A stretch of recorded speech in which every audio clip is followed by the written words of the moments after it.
حضرت امام مالک کہتے ہیں میں غریب کا بیٹا تھا. اکثر دین پڑھنے والے غریبوں کے بیٹے ہوتے ہیں. امیروں کے بچے ایف ایس سی پڑھتے ہیں, بی ایس سی پڑھتے ہیں, ٹیکنالوجی پڑھتے ہیں. غریبوں کے بچے دین پڑھتے ہیں اور پھر امیروں کو ممبریاں ملتی ہیں. غریبوں کے بچوں کو اللہ ممبر عطا فرماتا ہے, مصلی رسول اللہ دیتا ہے. حضرت سیدنا امام ابو مالک فرماتے ہیں میں غریب کا بیٹا تھا اور میری 6-7 بہنیں, میں اکیلا بھائی تھا. آپ فرماتے ہیں میرے ابا جی فوت ہو گئے. میری امی پکڑ کے مجھے ایک دھوبی کی دکان پہ لے گئی, کہنے لگی اسے کپڑے دھونے کا طریقہ بتا دے, سلیقہ سمجھا دے, یہ بھی ایک چھوٹی سی لانڈری کی دکان کھول لے گا, میری بیٹیوں کا پیٹ پالے گا.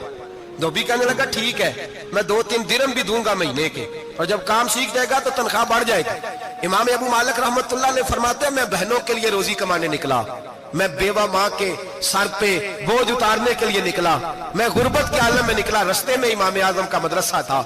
فرماتے میں وہاں چمکتے چہرے دیکھتا, لیکن اپنی غربت کو دیکھ کے میں آگے بڑھ جاتا, پریشان ہوتا کہ میں کیسے علم حاصل کروں گا. آپ فرماتے امام صاحب مجھے اکثر دیکھتے. ایک دن امام اعظم باہر نکلے, مجھے کھڑے ہوئے دیکھا تو قریب بلایا, سینے سے لگایا, ماتھا چوما. کیا نام ہے؟ میں نے کہا ابو مالک میرا نام ہے. کہا تمہیں پڑھنے کا شوق ہے؟ کہا بڑا شوق ہے. کہنے لگے چل آجا پڑھا کر, آجا مدرسے میں پڑھا کر.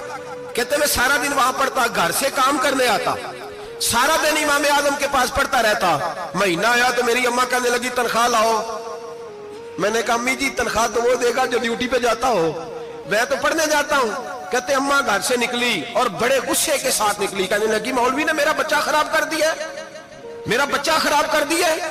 میں کام پہ بھیجتی تھی, اس نے کس چکر میں ڈال دیا, مسلوں سے بھی کبھی پیٹ بھرا ہے, کام بھی تو کرنے چاہیے نا. کہتے امام اعظم کے سامنے کھڑی ہوئی. امام صاحب بڑے امیر کبیر آدمی, اربوں خربوں پتی تھی, اور پھر اتنے بڑے عالم فقیر, سارا بغداد, سارا کوفہ, سارا مصر سلوٹ کرتا ہے. بی بی آئی اور تیز جملے, عورتوں کا طریقہ ہوتا ہے. کہنے لگی مولوی تیری سفید داڑھی, تیرا اتنا نام, تجھے خیال ہی نہیں آیا میں بیوہ عورت ہوں, تو نے میرا بچہ خراب کر ڈالا. میری